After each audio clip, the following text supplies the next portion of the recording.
I ovde imali pregovora, šta je rešenje zapravo?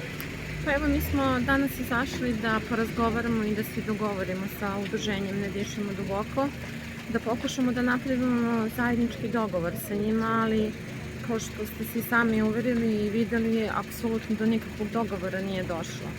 Danas su ovde tu sa nama i zaposleni iz deponije Duboko, kao i radnici Bioktoša.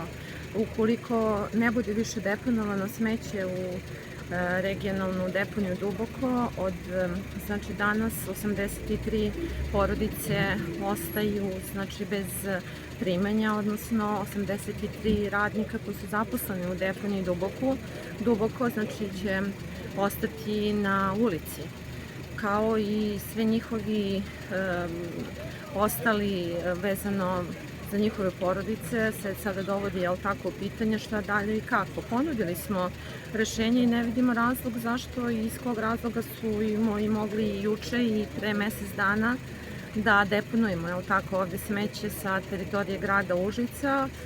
Mislim da je to jedna vrsta inata i da pokažu da baveći se ovih dana raznoraznim pričama, a to ste se i danas uverili, dve zaposlene, direktorka deponije Duboko i još jedna prisutna na razgovorima fizički su napadnute, odnosno udarene.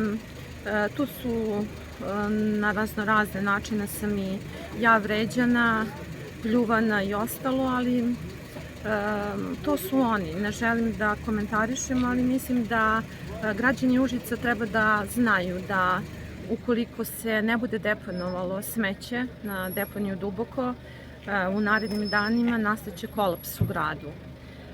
Nastaće kolaps iz razloga toga da ovi ljudi koji su već 5 meseci na blokadi, a uverili smo se danas i da to samo nisu ljudi iz udruženja Ne dišemo duboko, jer danas smo ovde videli i niz opozicionih predstavnika opozicione stranke i taj, kako oni nazivaju, ekološki, ali bunt, oni pretvaraju jedan sasvim političku jednu priču.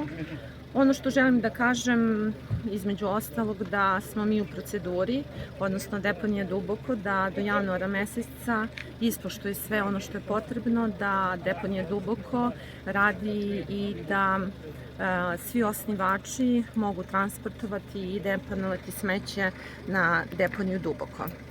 Videli ste sve danas šta je bilo i kako se završilo. Mi